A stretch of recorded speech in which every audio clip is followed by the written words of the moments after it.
Namaste and welcome to my YouTube channel.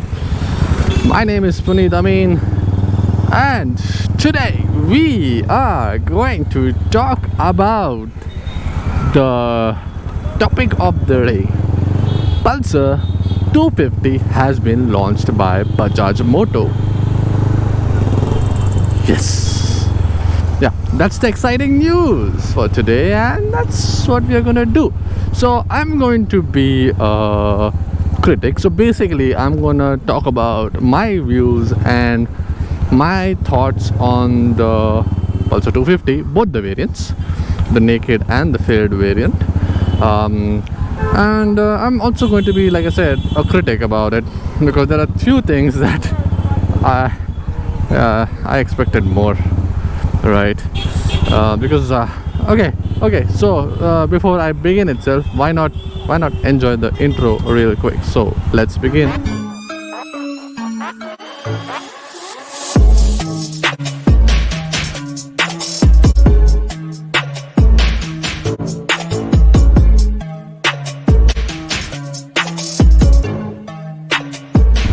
Okay, so I was watching the launch event.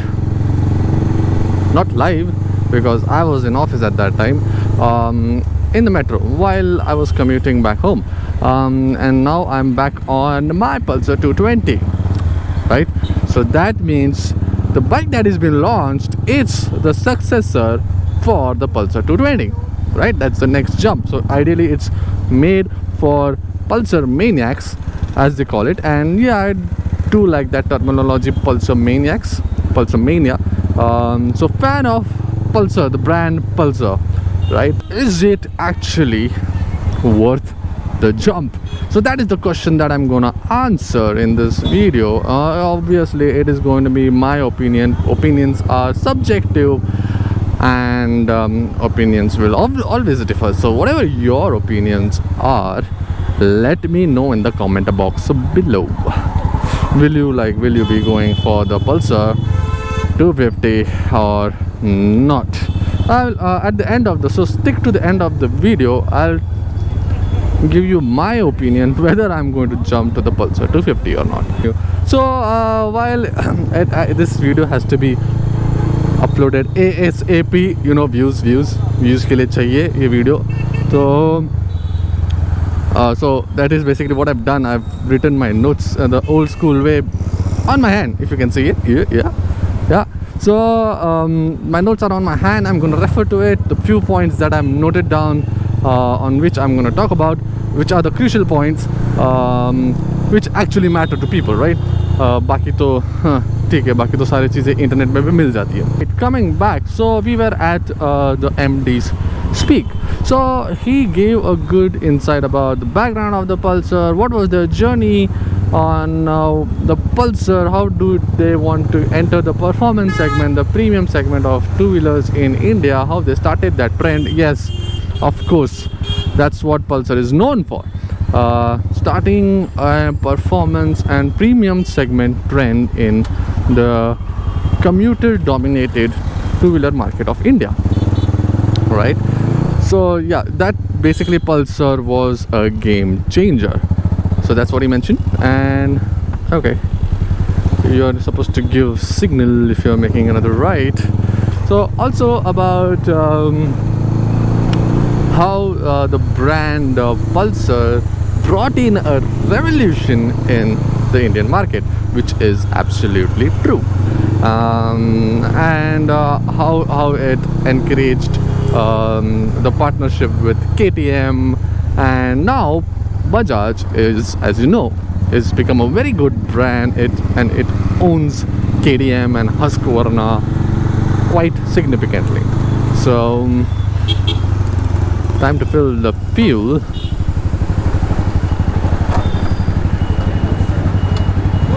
What are the fuel? Oh my god, fuel prices are at 1. ये power है, हाँ normal डालना, मतलब power normal इतना महंगा हो गया है. Yeah, fuel stop, and my god, the fuel prices is a shock to the brain, to the heart, to the wallet. Oh my god, 114 rupees and some paise. Crazy.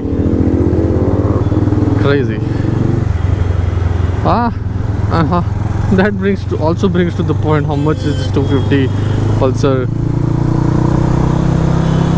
Pulsar's mileage is going to be, right? That is going to be a very key defining factor for many buyers, because looking at the fuel prices rate, oh my god, that is insane. We'll come to that point later.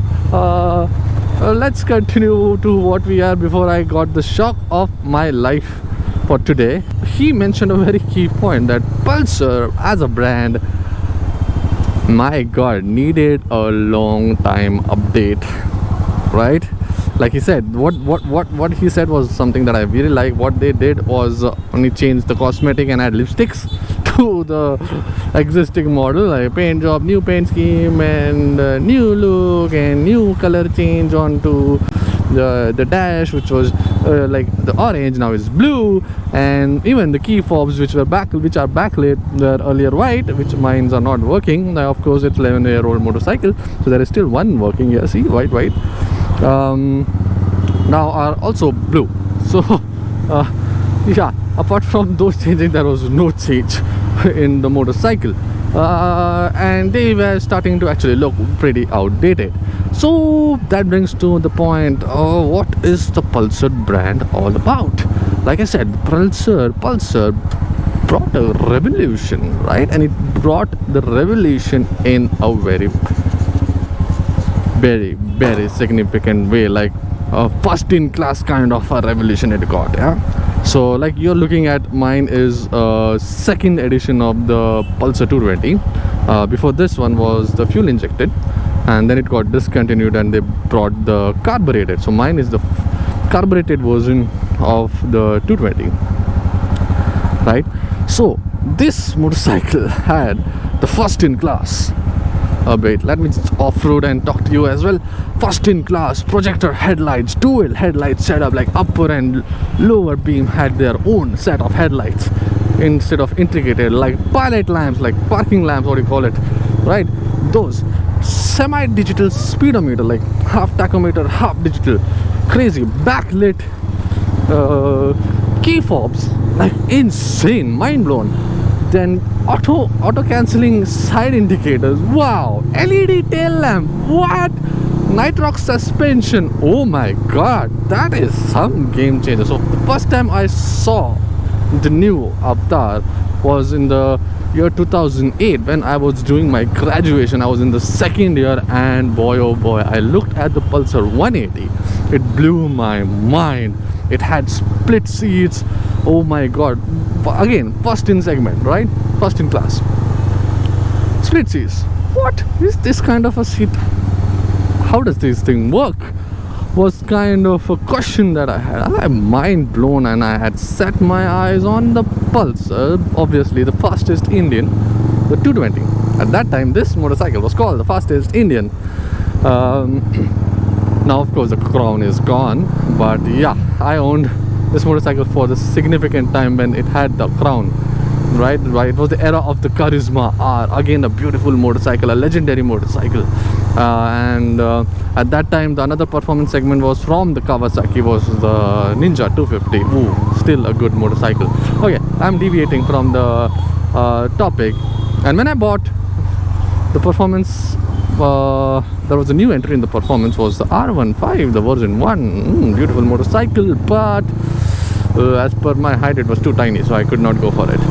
I know it is a very cramped position for me and too small, so did not go for the R15, and I went for the Pulsar 220. And since then, I am super duper happy, and still very happy owning the 220, right? So basically, what I'm trying to say is Pulsar was looked as a revolutionary, as a game changer, kind of a brand, and people would look up to the next generation of the Pulsar. Like even the NS200, the RS200 was kind of a revolution. They had this beautiful chassis that was new in the segment, and also the looks. It was compact, it had monoshocks, new. So there was always something new about the Pulsar range every time they launched it, right? So this was actually what I was expecting as well. Okay, so they have launched the two models of the Pulsar 250. That is the F, which is the fade version, like the successor, immediate successor to the 220, and the N variant, the naked version, which is the immediate success for the I don't know if it will be considered for the NS200, because the performance is almost the same, or I think in NS it is a little bit more. I don't know. Basically, it's a successor for the 180, right? Pulsar 180. It's more of a successor for Pulsar 180 rather than the NS200. So, to be honest, I was left disappointed as a Pulsar 220 owner, because I was left expecting for more. Now, let's start talking about styling. Let's start talking about the styling on the F250. I liked that they have retained the original kind of silhouette of a 220. They've tried to do that, and they have done that, but to my honest opinion, I personally did not like it. They have kind of screwed up on the headlight part, right? So it has that model has the LED DRL running, like the reverse boomerang, all-time running, daytime running LEDs, and are we going green? Yeah. And it has a single unit LED projector lamp which works as both the lower and the upper beam, right? And I'm like, oh, okay, I have two sets of headlights. Not impressed. And the fairing is okay, the tank design is also okay, but and then moving back towards the tail light, yeah, that kind of gives you a hint of mix of the current Pulsar range, that is the 220, 180, and the mix of the NS, right? The tail is something that I think will grow on me, right? So they get, I was expecting kind of an upside down fork. Not got it.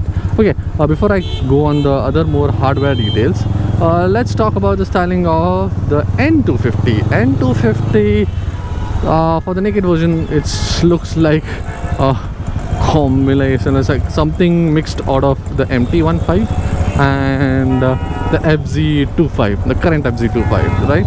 It's the cyborg kind of a look on the lower, the headlight where the main headlight is, and the eyes, the DRLs, which is quite of empty-ish, right? So yeah, and the rest I've spoken about. The tail remain the same and everything. Okay, so alright, so the major upgrade, no, okay, so let's talk about the suspensions then. Suspensions, again, are telescopic. I was expecting upside down. Disappointed there. Engine, moving down to the engine. Okay, moving down to the wheels. Wheels are larger. I think this one has 90 front and 120 rear, whereas that one gets 100 front and 130 rear, which is okay, good, a jump, satisfied there. And moving to the engine, 250cc, churning out 24.5 brake horsepower and 21 Newton meters of torque. Ugh. Okay, yeah, exactly my. As soon as they mentioned the number, this was like, oh, that's it. That is it, man. You have a huge competition in the market in that segment, the quarter liter segment. What are you guys doing, right? So this one produces 21.5 brake horsepower and 19 newton meters of torque. So this is a 2010 model, a BS3 model. So chances are the 220 might get discontinued after the launch of the 250F. So I was left again asking for more. I was expecting, array come se come, like minimum give me at least 26 horsepower, right? Then it's worth the jump, right? 250cc. Now you have competitors like this Gixxer 650, Gixxer 250. Then you have the Husqvarna, the KTM 250 series. Then you also have your own from your own stable, the Dominar 250. Then other more 250cc motorcycles which produce more power, right? The CBR, the Honda CBR 250 is also present. Well, it's again an outdated motorcycle. It again needs a good refresh, and they produce somewhere around between 26 or more horsepower, right? And they almost all have 6-speed transmission, whereas the 250 Pulsar gets only 5-speed. Oh my god, another point of disappointment for me. Why do you have 5-speed? Not really excited. Did not excite me again there, right? Then done with the engine. Then let's come to the chassis. Okay, chassis is a tubular frame rather than the standard chassis that you have in the Pulsar range at the moment. Good, I like that part. The next is the rear suspension. Rear suspension gone to monoshocks. Good, like it. Moving up, the instrument cluster. Instrument cluster now provides 2 more additional information than the standard, which is your gear position indicator and your fuel range. It gives you the fuel range. Good added benefit, was needed, of course, but for a 5-speed I don't think you need a gear position indicator. I'm managing fine with the 5-speed without the gear position indicator, but yeah, fuel range, okay, an add-on, not bad. I don't mind having that fuel range. So both are a welcome feature, but nothing revolutionary. And the speedometer itself is huge. Okay, I like the fact that they have tried to retain the half analog and half digital speedometer, which is something that I like, right? This stick makes the riding more engaging.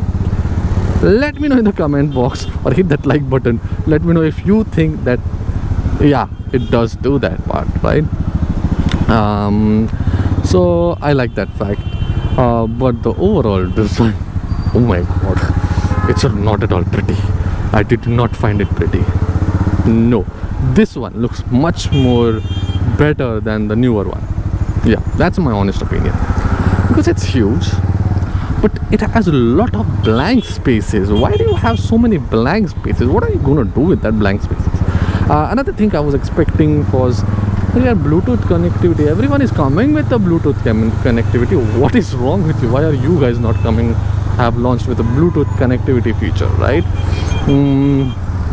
That would have been a good booster.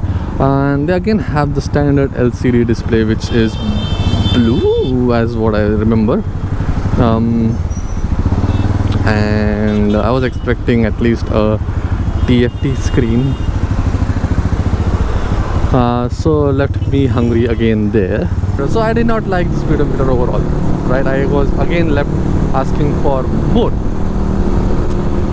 Engine asking for more, style asking for could have been better, but okay, I can't be very judgmental because I've just seen on the video and the photographs, not seen it on the flesh. Chances are it might look good on the flesh. Have I covered all the points? Body, power covered, upgrade covered, what is original Pulsar about, need you people, oh yeah. right? Oh, I missed up one thing about the engine was the slipper clutch welcome feature, but I don't think it is needed. The 250 24 brake horsepower, not really. You're not going to take it on the track, so okay, welcome feature but not so useful. Alright, so coming to the summary, I was overall left asking for more, like I said, and young people need to design the Pulsar generation, because yeah, it does not look very revolutionary. Does not look game changer at all. Final thing that is left out is the pricing. Now that is very aggressive, no doubt. That is the only thing that I feel is going for the Pulsar 250, that is the pricing. Very competitively priced. Now coming to the main part, would I be going for that upgrade? Then my answer is no. I'm not going for that 250cc as per on the papers, but you never know. If I see it on the flesh and I love it, and if once I test drive it, of course I'm going to test drive it, and I'm going to put the video of the test drive as well, and so talk about my experience and what did I feel of that test drive. And also make sure to subscribe to the channel. Yeah, more videos coming up, so maybe that may change my mind, but as of now, from the papers, the images and the videos, no, my answer is no. Let me know in the comment what do you think about my view on the Pulsar 250. Make sure to hit the like if you agree with me on what I said, if all the Pulsar maniacs agree with me who are viewing this. So it's time to say goodbye and see you soon.